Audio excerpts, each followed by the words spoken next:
কত মানুষ এমন আছে রে ভাই, বাইরের মানুষের সাথে খুব ভালো, বাইরের মানুষের হক রক্ষা করে, হাসি মুখে কথা বলে, লেনদেন ক্লিয়ার, সব ঠিক আছে, কিন্তু মায়ের সাথে যা তা ভাষায় কথা বলে, খুবই নিকৃষ্ট ব্যবহার করে। কেউ আছে বাপ মায়ের সাথেও ভালো, তো নিজের স্ত্রীকে পর্যন্ত বিভিন্নভাবে অধিকার বঞ্চিত করে। কেউ আছে স্ত্রীর সাথেও ভালো, কিন্তু বোনের মিরাজ মেরে দিয়েছে, আছে না বহুত।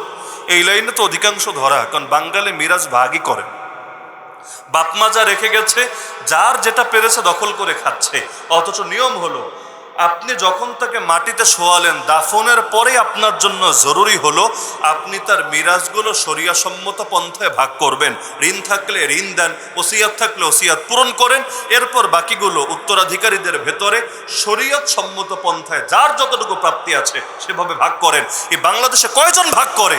আজীব ব্যাপার হলো এই যে ভাগ করে না, এটা নিয়ে সরকারের টেনশন কাজ করে না।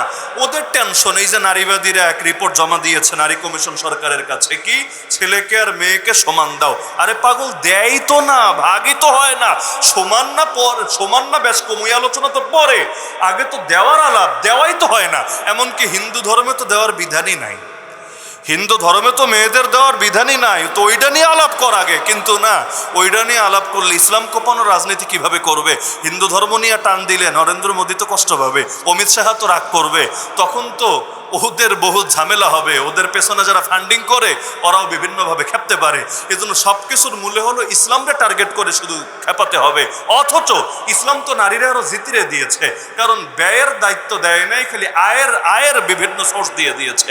নারীর ব্যয়ের কোনো দায়িত্ব নাই, নিজের ব্যয়ও নিজের করা লাগে না, অন্য কাউকে বাধ্য করে দিয়েছে, পুরুষকে বাধ্য করে দিয়েছে নারীর পেছনে ব্যয় করা লাগবে। বাপ হলে কন্যার পেছনে, স্বামী হলে স্ত্রীর পেছনে, সন্তান হলে মায়ের পেছনে, সর্বদা ব্যয় করা লাগবে। নারীর নিজের ব্যয়ও নিজের কাঁধে না, তো যা পাবে পুরোটাই তো লাভ, বুঝেন নাই? যা পাবে পুরোটাই লাভ। আমার গাড়ি যদি এমন হয় কেউ দায়িত্ব নিয়েছে, হুজুর আপনার যত তেল লাগে, মোবিল লাগে, গ্যাস লাগে, সব আমি দায়িত্ব নিলাম, কোনো কিচ্ছু আপনার লাগবে না, তাও মাস শেষে আমারে ওই গাড়ির খরচা বাবদ কিছু হাদিয়া দিয়ে দেয়, উদাহরণ হিসাবে গাড়ি খরচা বাবদ 50,000 দেয়, অথচ গাড়ির পার্টস লাগলেও সে ব্যবস্থা করে, তেল লাগলেও তার পাম্প আছে, সেখানে গিয়ে নেওয়া হয়। এমন যদি হয় তাহলে 50,000 টাকা পুরোটাই ফাও না? আর কি বলেন, পুরোটাই ফাও না? অথবা ধরেন মাহফিলে আসবো, আপনি গাড়ি পাঠিয়ে দিলেন, নিয়ে আসলেন, আবার পৌঁছায় দিলেন, যাওয়ার সময় বললেন হুজুর এটা গাড়ি ভাড়া, অথচ গাড়ি আমি ভাড়া করি নাই, আপনার গাড়ি দিয়ে আনলেন, আপনার গাড়ি দিয়ে পৌঁছাবেন, তো গাড়ি ভাড়ার নামে যা দিলেন পুরোটাই ফাও না? তো নারীর কোনো ব্যয় নাই, তাও আয়ের এত এত খাত দিয়ে দিয়েছে। খালি বাপের থেকে পাবে তা তো না, বিয়ে করলে স্বামীর থেকেও তো মোহর পাচ্ছে, স্বামী মরলে সেখানেও তো মিরাজ পাচ্ছে, কত জায়গা থেকে পাচ্ছে। তো যা পাচ্ছে পুরোটাই তো লাভ, খরচের জায়গা তো নাই। তো মনে চাইলে চিপস খাবে, মনে চাইলে আইসক্রিম খাবে, মনে চাইলে চানাচুর খাবে, মনে চাইলে এমবি ভরবে, পুরোটাই স্বাধীন। তো যা দিল এইটাই তো ফাও দিয়েছে, বেশি দিয়েছে। তো যেই জিনিসের পেছনে উপার্জন নাই, কষ্ট নাই, এমনি শরিয়াত দিচ্ছে, তো যা দিচ্ছে তাতেই তো আলহামদুলিল্লাহ বলা দরকার ছিল। কিন্তু উল্টা বলছে না না আমাদের সাথে বৈষম্য করা হয়েছে। তো বৈষম্য তো ভাই ওই দাবি পুরুষরাও করতে পারবে। পুরুষরা বলবে মোহর কেন আমরাই পুরোটা দিব, আমরা অর্ধেক দিব, তারা অর্ধেক দিবে, মাসের খরচ 15 দিনের আমরা দিব, 15 দিনের তারা দিবে, এভাবে সব জায়গায় তো দাবি তারা করতে পারে। কিন্তু না পুরুষরা শুধু দিয়েই যাবে, তারপরও তারা বলবে না না বৈষম্য করা হচ্ছে। অদ্ভুত ব্যাপার। আরে পাগল, যেখানে শরীয়তের চর্চা হচ্ছে না, আগে ওইটা নিয়ে জনসচেতনতা তৈরি কর। আগে শরীয়ত যদি কায়েম হয়ে যায়, কোনো নারীর আর কষ্ট থাকবে না, সকল নারীর মুখে তৃপ্তির হাসি ফুটবে ইনশাআল্লাহ।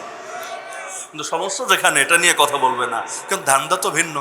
যেমন মনে করেন বাজারে শ্রমিক যদি বাড়ে, তাহলে শ্রমের মজুরি বা বেতন কি বাড়ে না কমে? কমবে, এটা স্বাভাবিক। যে কোনো জিনিসে শ্রমিক খুঁজে পাচ্ছেন না, ওই সময়ে শ্রমিক খুঁজে পাচ্ছেন না, তখন বেশি দাম দিয়ে হলেও নেবেন, নিতে বাধ্য, আপনার কিছু করার নাই। কিন্তু যখন আপনার প্রচুর পরিমাণ আছে, ডিমান্ডের চাইতে সাপ্লাই বেশি হয়ে গেছে, ডিমান্ড আছে এর দূর, সাপ্লাই হয়ে গেছে এতখানি, স্বাভাবিক দামটা পড়ে যাবে, দাম কমবে। তো যে কোনো মালের ক্ষেত্রেও হয়, তাই না? যদি এমন হয় ডিমান্ড আছে অনেক, সাপ্লাই কম, দাম বেড়ে যায়। তো ডিমান্ড আছে এর দূর, সাপ্লাই হয়ে গেছে এতখানি, ব্যাস তখন দামের মধ্যেও ঝামেলা দেখা দেয়। তো বাংলাদেশে অর্ধেকের মতোই তো নারী, তাই না? অর্ধেক জনগোষ্ঠী তো নারী। এখন এই কর্পোরেট দুনিয়ার পুঁজিবাদীরা কি একটা খেলা খেলে, অনেকের মাথায় ধরে না। এই নারীগুলোকে যদি শ্রমিক বানানো যায়, সবাইকে যদি রাস্তায় নামানো যায়, দিন শেষে লাভ কিন্তু আপনার না, লাভ কিন্তু ওই পুঁজিপতিদের, পুঁজিবাদীদের। কেন? কারণ যত শ্রমিক বাড়বে শ্রম মজুরি কমবে। বাংলাদেশে সব পুরুষরাই তো এখনো চাকরি দেওয়া গেল না, এখনো বেকার আছে। একজন দুজন না, শিক্ষিত বেকারই আছে 40 লাখের বেশি। এত বেকার, অথচ এই বেকারগুলোরও যদি চাকরি দেওয়া হতো শুধু আর একার লাভ হতো না। কোন পুরুষ শুধু একার নিয়ে চলে না রে ভাই, আমার জানা মতে এক দুইটা বিরল ব্যতিক্রম থাকতে পারে, নর্মালি কোনো পুরুষ একার নিয়ে চলে না। পুরুষের কর্মসংস্থান হলে তার দ্বারা আরো বহু পুরুষ এবং নারী লাভবান হতে পারে। এমনকি অন্য পুরুষ লাভবান হোক বা না হোক, কয়েকজন নারী লাভবান হবেই হবে।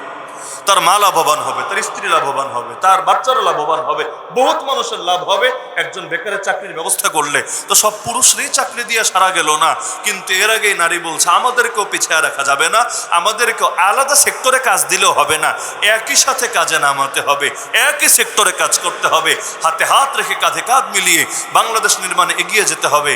তবেই নাকি বিজয় আসবে, তবেই নাকি শান্তি আসবে। অথচ এভাবে যদি আগানো হয় তাহলে কতটুকু ফায়দা হবে এটা গোটা দুনিয়ার দৃশ্য আছে আমাদের সামনে। এই দেশের মেয়েরা এখন তো চায় আমেরিকার মতো হবে, ইউরোপিয়ানদের মতো হবে। আরে আমেরিকা আর ইউরোপে কি পরিমাণ সুখ আছে একটু যাচাই করে নিও আগে। বাংলাদেশে ধর্ষণ কয়টা হয়, ওদের দেশে ধর্ষণ কয়টা হয় আপনি দেখেন। আমার কত সন্দেহ থাকলে এখানে বসে গুগলে সার্চ করেন যে বাংলাদেশ যদিও অনেক অধপতন হয়েছে, সন্দেহ নাই, নৈতিক চারিত্রিক অধপতন বহুত হয়েছে, বহুত হয়েছে, সন্দেহ নাই, কিন্তু এত খারাপ হওয়ার পরেও বাংলাদেশে ধর্ষণ কয়টা হয়? আমেরিকা, যে আমেরিকার গ্রিন কার্ড অনেকের কাছে জান্নাতের টিকিটের চাইতেও দামি, ওই আমেরিকা কি পরিমাণ ধর্ষণ হয় আপনি পড়েন। বাংলাদেশে আত্মহত্যা কয়টা হয়, ওদের কয়টা হয়। বাংলাদেশে ডিপ্রেশনে কয়জন ভোগে, ওদের দেশে কয়জন ভোগে। বাংলাদেশে দাম্পত্য কলহ কেমন হয়, ওদের কেমন হয়। বাংলাদেশে ডিভোর্সের হার কত, ওদের দেশে ডিভোর্সের হার কত। এভাবে একটা একটা উদাহরণ দিয়ে চোখে আঙ্গুল দিয়ে দেখিয়ে দেওয়া সম্ভব। যাদের মতো হতে চাও ওরাও ভালো নাই, ওরাও কষ্টে আছে।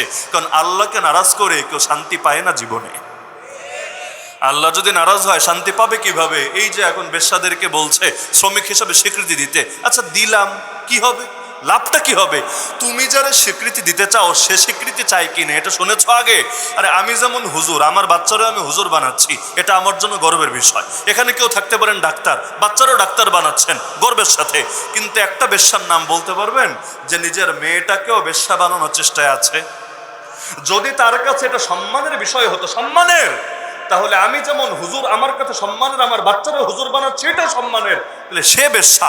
এটা যদি তার কাছে সম্মানের হতো সে নিজের মেয়েরও এই পথে আনতো, গর্বের সাথে আনতো, এবং সে ভাবতো এর দ্বারা তার মুখ উজ্জ্বল হবে। কিন্তু অধিকাংশই দেখবেন, অধিকাংশ না সকলেই দেখবেন, তার মেয়ে যাতে কখনো এই পেশায় না আসে এর জন্য সর্বাত্মক চেষ্টা চালাতে থাকে। এমনকি ওই রাজবাড়ি কখনো গেলেও দেখেন দৌলতদিয়া পতিতালয় থেকে কিছুটা দূরে বহুত এনজিও সংস্থাগুলো আলাদা স্কুল করে রেখেছে, বাচ্চাদের আশ্রয় কেন্দ্র করে রেখেছে। ওই পতিতালয়ের পতিতাদের যদি বাচ্চা হয়, বিশেষ করে মেয়ে হয়, এদেরকে দিয়ে দেয় ওখানে, ওই পরিবেশেই রাখে না, যে পরিবেশে রাখলে ধীরে ধীরে নষ্ট হবে, তুই থাক, ওই আলাদা করে থাক, ওখানে পড়ালেখা কর, তুই অন্য কোনোভাবে নিজেকে প্রতিষ্ঠা কর, এই লাইনে ভুলেও আসিস না। এমনকি কিছু মাদ্রাসায় পর্যন্ত বাচ্চারে পড়ায়, মাদ্রাসায় পর্যন্ত পড়ায় যে আমার জীবন তো শেষ, আমি তো জাহান্নামী হয়ে গেলাম, তুই অন্তত ভালো লাইনে চল, অন্তত তুই নিজে জাহান্নাম থেকে মুক্তি পার, যদি সম্ভব হয় আমার জন্য একটু সুপারিশ করবি। তাহলে যারা নিজেরাই চাচ্ছে না ওইটাতে থাকতে, দরকার ছিল তাদের জন্য সম্মানজনক কর্মসংস্থানের ব্যবস্থা করবে, কিন্তু না না, ওইটার খবর নাই। এদের জন্য বিকল্প কর্মসংস্থানের ব্যবস্থা করবে না। এখনো পয়সার জন্য অনেকের দেহ বেচতে হবে, এখনো এই স্বাধীন বাংলাদেশে বহুভাবে কষ্ট থাকতে হবে, ওইগুলো নিয়ে কথা নাই। কারণ ওইগুলো নিয়ে কথা বললে তো ধান্দা হবে না। শ্রমিক হিসেবে স্বীকৃতি দিলে স্বাভাবিকভাবে এটাকে কেন্দ্র করে আলাদা ইনভেস্ট হবে। শ্রমিকরা নিয়োগ দিবে কে? নিয়োগ দেওয়ার লোকও তো থাকা লাগবে। এমনকি অনেকে চিন্তা করবে মাসে এত 30 দিন শ্রম দিয়ে 15,000 কামাইয়ে কি লাভ, এক রাতেই যদি 30,000 পাওয়া যায় এটাই তো লাভ। তখন টিউশনির মতো করে পতিতাবৃত্তি ব্যাপক হবে, ঘর ভাঙবে, সংসার ভাঙবে, সমাজ ভাঙবে, এক পর্যায়ে গোটা দেশটা জানোয়ারের দেশে পরিণত হবে।